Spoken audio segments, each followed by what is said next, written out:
Hi everyone, welcome back to my channel lit prep with Ankur. I hope आप सबकी preparation अच्छी चल रही होगी।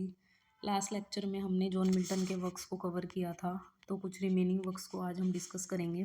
तो फर्स्टली हम डिस्कस करेंगे पैराडाइज लोस्ट को, जो कि पब्लिश हुई थी 1667 में। लेटर ऑन फर्स्टली ये 10 बुक्स में पब्लिश हुई थी, लेटर ऑन इसको 1674 में 12 बुक्स में पब्लिश किया था। ये एक एपिक पोएम है जो कि ब्लैंक वर्स में लिखी गई है। ये one of the longest and most famous poem है, पोएम ऑफ जॉन मिल्टन। इसका सब्जेक्ट है man's first disobedience, the fall of Adam and Eve. इसमें fall of Adam of Eve का फॉल दिखाया है कि कैसे मैनकाइंड का फॉल होता है। थीम्स क्या है इसमें? Disobedience and fall, free will, good versus evil, pride and redemption.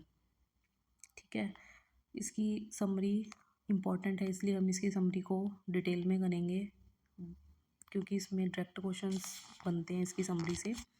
तो इसकी समरी में क्या है कि Paradise Lost begins with Satan and his rival angels defeated and throwed into hello.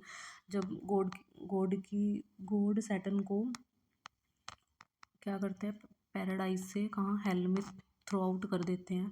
तो Saturn decides to take revenge by corrupting God newest creation mankind. तो Saturn decide करता है कि वो मैनकाइंड से रिवेंज लेगा। He escapes from hell and reaches earth after a long journey through chaos. In heaven God foresees man's fall but emphasize human free will. Heaven में God देख लेते हैं कि अब क्या मैनकाइंड का फॉल होने वाला है, बट वो जो डिसीजन छोड़ते हैं वो ह्यूमंस पे डिसीजन छोड़ते हैं कि अब ह्यूमन फ्री, उनकी फ्री विल है कि वो इस फॉल से कैसे डील करेंगे। The son Christ offer to save mankind in future. जो क्राइस्ट हैं वो प्रॉमिस करते हैं कि वो मैनकाइंड को फ्यूचर में सेव करेंगे। तो और ये स्टोरी जो है वो पैराडाइज रीगेंड में दिखाई गई है कि कैसे क्राइस्ट मैनकाइंड को रिडम्पशन से फ्री करते हैं। ठीक है, Satan enters Eden and sees Adam and Eve living in innocence. जब सैटर्न देखता है कि गार्डन में Eden and Adam and Eve आराम से अपनी ज़िंदगी जी रहे हैं, तो उसको ये चीज़ अच्छी नहीं लगती। तो वो उनको क्या करता है, डिस्टर्ब करने की कोशिश करता है और अ, अपने रिवेंज लेने अपने उनसे रिवेंज लेने के लिए अपने आप को क्या करता है, सरपेंट में disguised as a serpent he tempts Eve to eat the forbidden fruit. तो वो ईव को क्या करता है, टेम्प्ट करता है कि वो फॉरबिडन फ्रूट को खा ले। Eve eats and Adam chooses to eat to cozy humility fall. ठीक है, ईव भी खा लेती है और ईव एडम को भी बोलती है कि तुम भी खा लो। तो एडम पहले तो मना करता है कि मुझे नहीं खाना, बट फिर भी क्या, ईव और एडम वो एक दूसरे से बहुत प्यार करते हैं। तो एडम क्या करता है, ईव के कहने पर वो फॉरबिडन फ्रूट खा लेता है। जैसे ही वो फॉरबिडन फ्रूट खाते हैं तो जो गॉड है, God punishes them but also promises redemption through Christ. ठीक है, गॉड क्या करता है, उन्हें पुनिश कर देता है, उन्हें पैराडाइज से एक्सपेल्ड करके उन्हें कहाँ भेज देता है, हेल में भेज देता है। तो ये क्या थी, पैराडाइज लॉस्ट की समरी थी। अब क्या है, एडम और ईव को एक्सपेल कर दिया गया पैराडाइज से। ठीक है, वो अब हेल में चले गए हैं। ये वाली जो वो दोनों क्या होंगे, टेम्प्ट हो गए हैं। अब इस टेम्पटेशन से फ्री कौन करेगा उन्हें, क्राइस्ट करेंगे। किस स्टोरी में बताया गया है वो पैराडाइज रीगेन की स्टोरी में डिस्कस किया हुआ है। तो नेक्स्ट हम पैराडाइज रीगेंड को ही स्टडी करेंगे। तो ये पब्लिश हुई थी 1671 में। A shorter epic and spiritual sequel to Paradise Lost. ये पैराडाइज लॉस्ट के कंपैरिजन में काफ़ी शॉर्ट पोएम है, और सीक्वल किसका है, ये पैराडाइज लॉस्ट का। सेंट्रल थीम इसकी यही है कि how Christ regains a paradise that Adam lost. कि इसमें क्राइस्ट कैसे रीगेन करता है जो पैराडाइज जो एडम और ईव क्या कर देते हैं, लॉस्ट कर देते हैं। तो इसकी समरी क्या है, summary, Christ is baptized and then led by Spirit into wilderness. Saturn decide to tempt him and prove whether he is truly son of God. Saturn क्या करता है, फिर क्राइस्ट को डिस्टर्ब करता है और प्रूव करने की कोशिश करता है कि वो सच में भगवान का बेटा है या नहीं है। First Satan tempts Jesus with food during his 40-day fast. Firstly क्या करता है कि जब जीसस का फास्ट होता है 40 डे का, सैटर्न उसमें टेम्प्ट करने की कोशिश करता है, पर Jesus refuses saying man lives by God's word not bread. तो जीसस उसको रिफ्यूज़ कर देते हैं ये कहकर कि जो जो मैंस हैं वो गॉड के शब्दों पे जीते हैं, ना कि ना कि खाने पे जीते हैं। Satan then offer riches comfort and luxury but Jesus rejects them. Satan फिर क्या करता है, उन्हें ऑफर देने की कोशिश करता है, लग्जरी दिखाता है, कंफर्ट देने की कोशिश करता है, पर जीसस उसे भी रिजेक्ट कर देते हैं।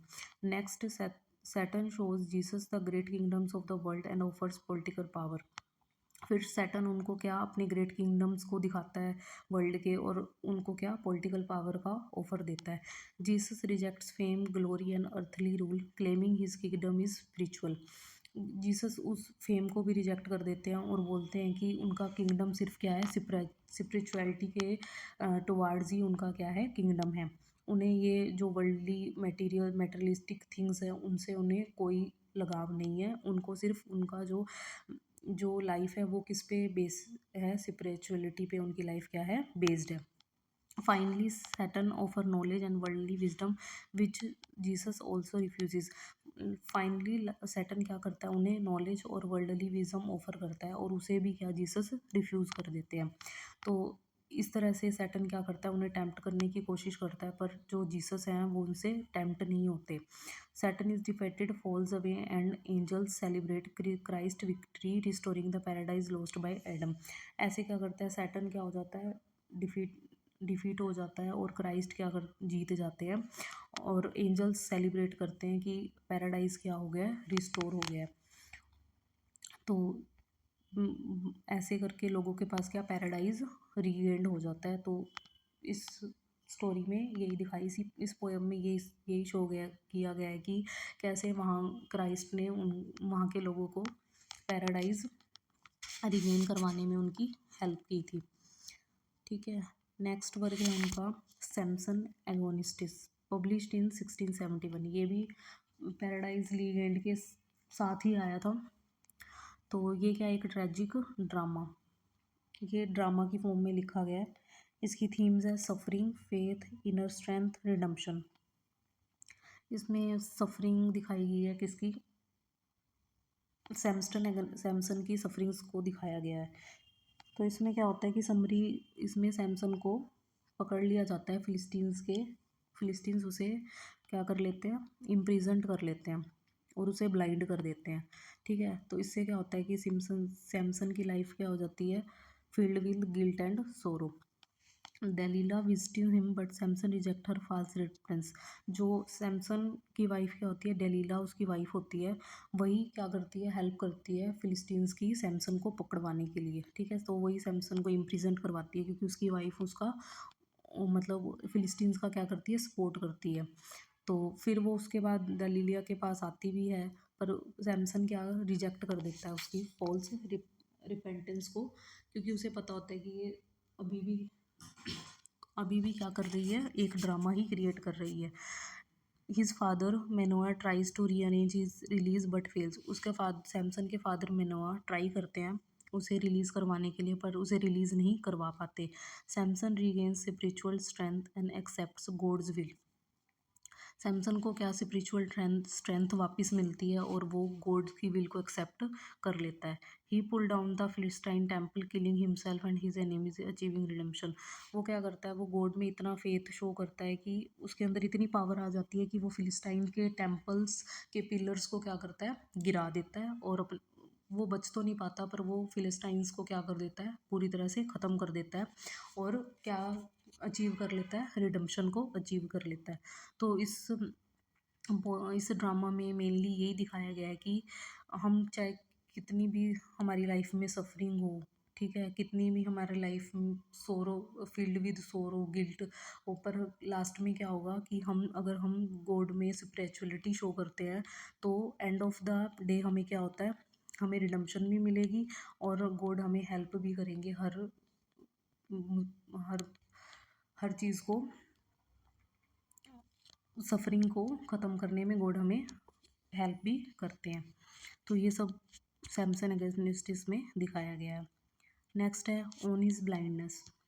ओन इज़ ब्लाइंडनेस क्या है, टाइप है, सोनेट की टाइप में लिखा गया है। इसकी थीम है faith, patience, acceptance of suffering. इसमें क्या है, ओन इज़ ब्लाइंडनेस कब लिखा गया था, जब मिल्टन कम्प्लीटली ब्लाइंड हो जाते हैं तब उन्होंने अपनी ब्लाइंडनेस को देखते हुए इस सोनेट को लिखा था। He worries he can not use his talent to serve God. वो इसलिए वरी करते हैं कि वो अब अपनी राइटिंग्स नहीं कर पाएंगे, अपनी पोएम्स को टाइम नहीं दे पाएंगे। ही फियर्स गॉड में punish him for being unable to work, और उन्हें ये डर लगता है कि शायद गॉड उन्हें पनिश करेंगे कि वो कुछ कर नहीं पा रहे हैं, ठीक है, अपनी लाइफ में कुछ लिख नहीं पा रहे हैं। Patience answers him saying God does not need man's labour, calm acceptance and faith are also service to God.